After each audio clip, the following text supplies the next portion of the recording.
Bonjour à tous, bonjour à toutes, bienvenue à ce nouveau numéro de notre nouvelle émission Réussir est possible. Nous sommes en Virginie, dans un des États des États-Unis. Nous sommes dans le dernier dimanche de l'été 2020. C'est aussi un jour d'anniversaire pour le docteur Sommet Modeste, économiste au Fonds monétaire international, que nous recevons chez vous et pour vous dans notre émission.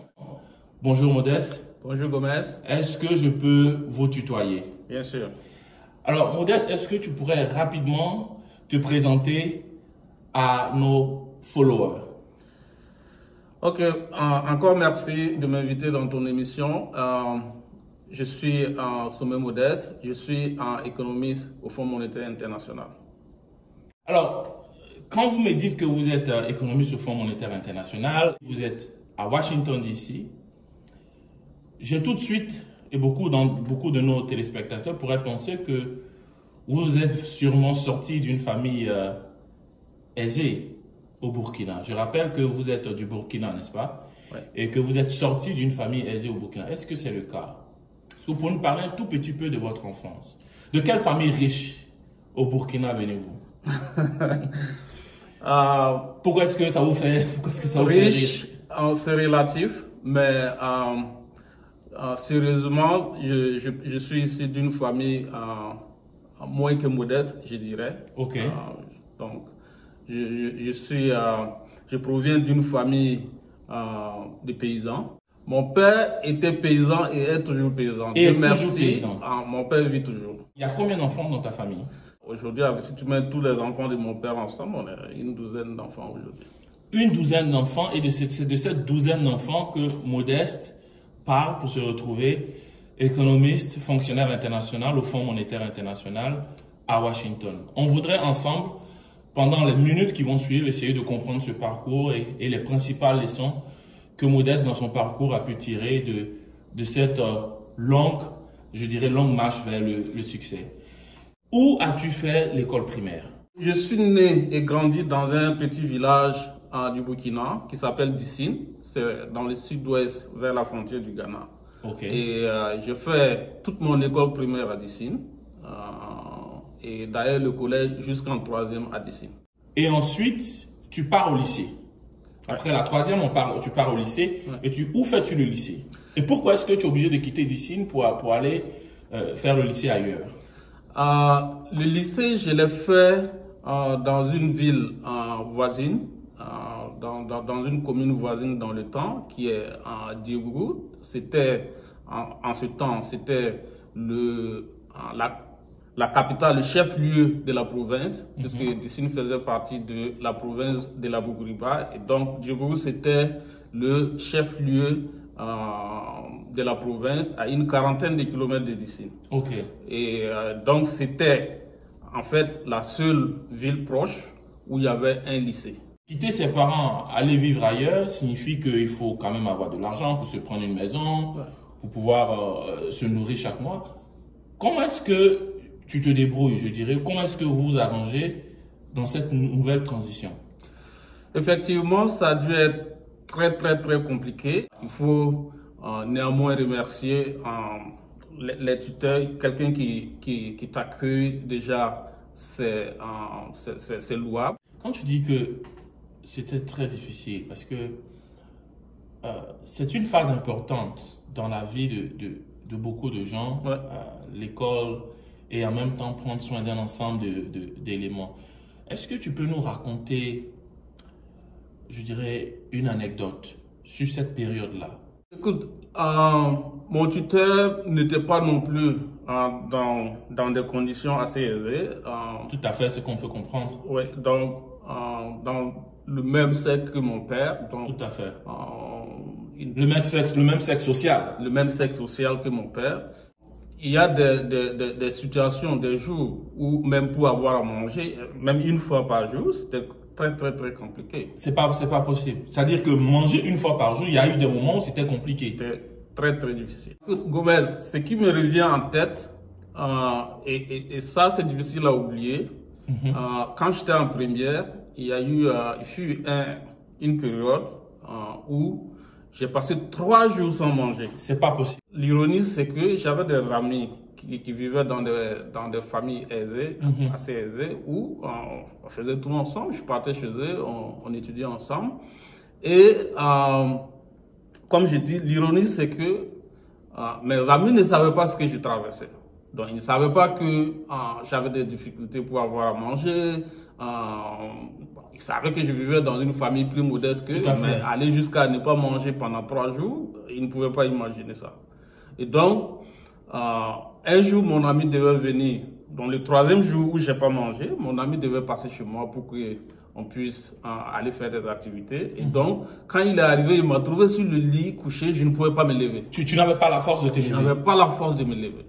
Et donc, il est rentré, il m'a demandé, ben oui, tu as oublié, on devait partir. Tu m'as dit que tu serais prêt quand je vais arriver. Et donc, j'ai dit oui, donne-moi 1 minute, je vais me recouvrer et puis sortir du lit. Et donc, mon ami s'est assis et j'étais là couché, je ne voulais pas lui dire ce qui se passait. À un certain moment, après lui avoir parlé, je semblais reprendre des forces et donc j'ai tenté de me lever.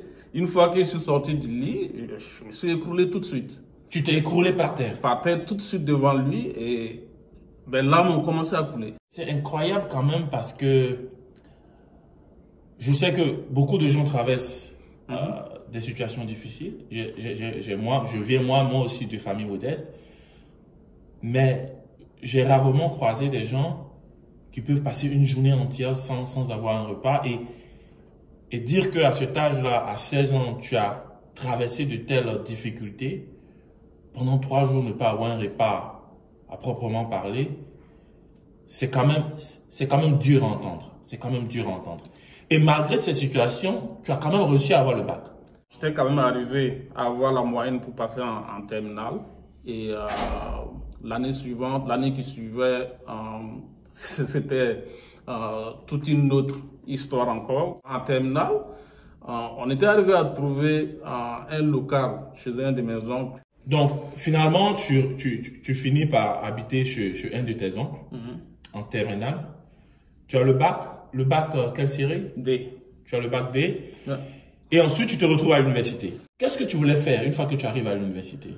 Il faut signaler qu'au moins, ma situation s'est beaucoup améliorée en termes de... Une fois à l'université. Et à l'université, c'est dans quelle ville à présent? Dans le temps, la seule université qui existait, c'était Ouagadougou. D'accord, la capitale du Burkina. Je me retrouve dans la capitale. D'accord. Chez mon oncle, le grand frère de mon père qui travaille et qui y réside. Donc, évidemment, là, c'est un peu plus en famille, il y a moins de problèmes de nourriture la journée. Le problème de nourriture, c'est fini. Le problème de nourriture, c'est fini. D'accord. Maintenant, les challenges qui viennent, c'est d'un autre niveau. Ce n'est plus au niveau de la nourriture. Question de subsistance, je vois. Donc maintenant, évidemment, l'université a ses défis. Quand il y arrive, c'est un nouveau monde. Et donc, quand j'arrive à l'université, tout le monde, évidemment avec un bac D, tout le monde me conseille, ok, avec un bac D, voilà les filières qui s'y présentes et qui sont appropriées pour la série D. Et est-ce que toi tu décides de faire ces filières? Évidemment non. Moi, tout ce que je voulais faire mathématiques à l'université. Donc quand j'arrive, évidemment.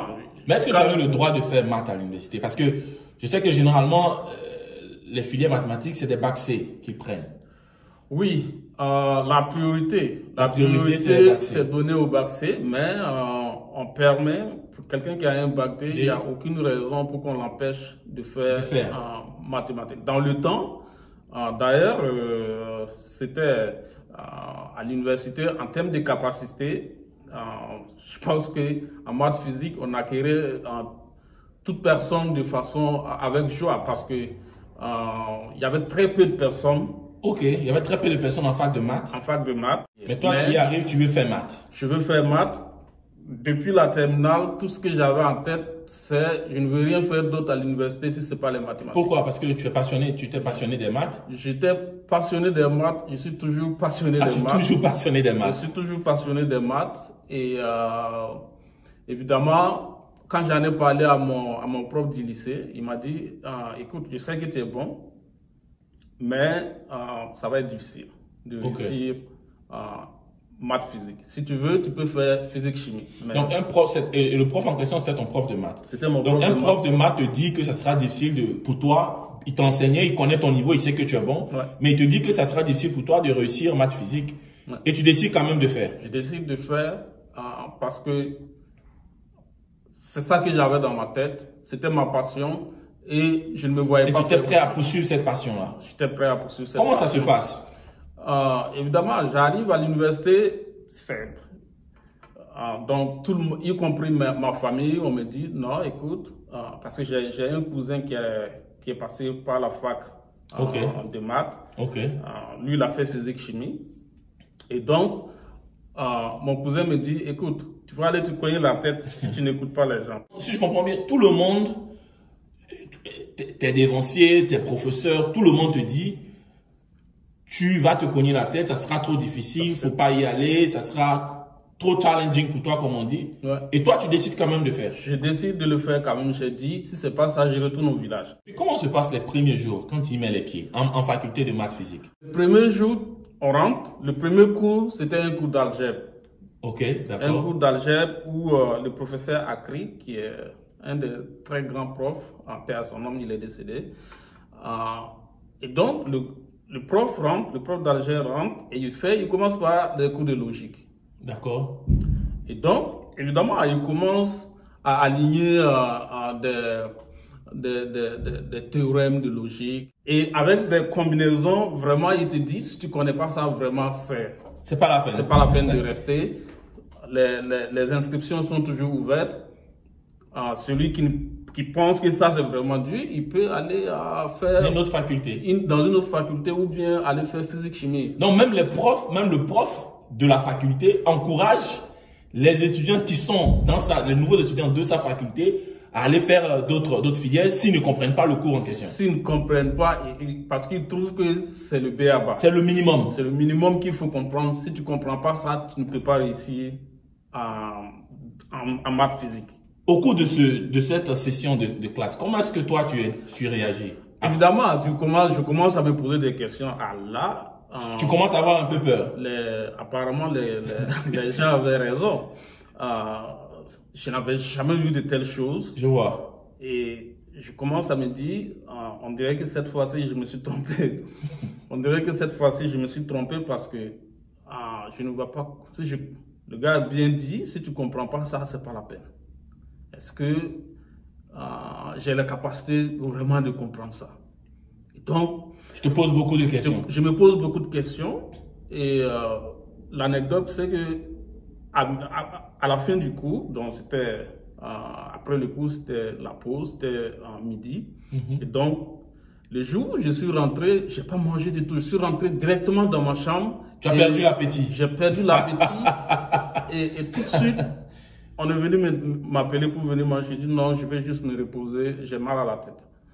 Mais en réalité, c'était que tu étais traumatisé. J'étais traumatisé, j'étais pris par le découragement. Et quand je me suis réveillé, j'ai dit bon, c'est pas grave.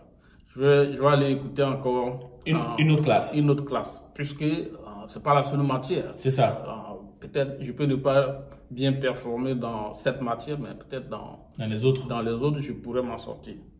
Donc, le jour suivant, on pense que c'était un cours d'optique.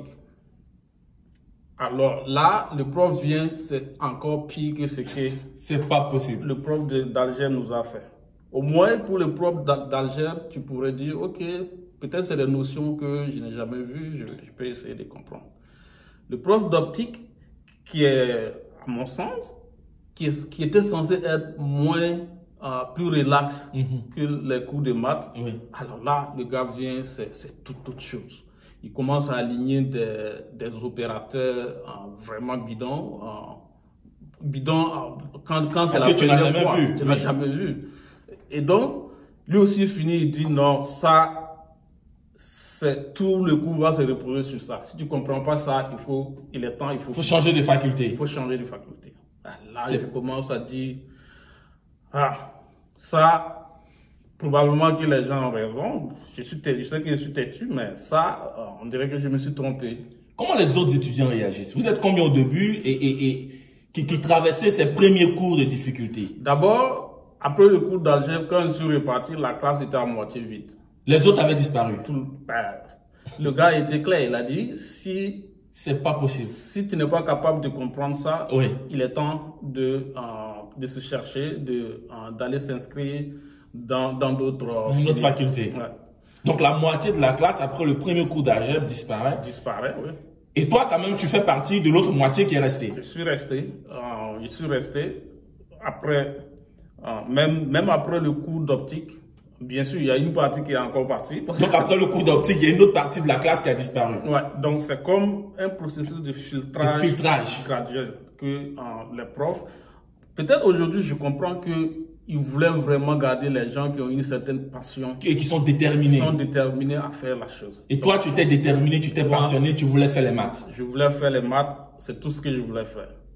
Alors, tu te retrouves en faculté donc de maths physique.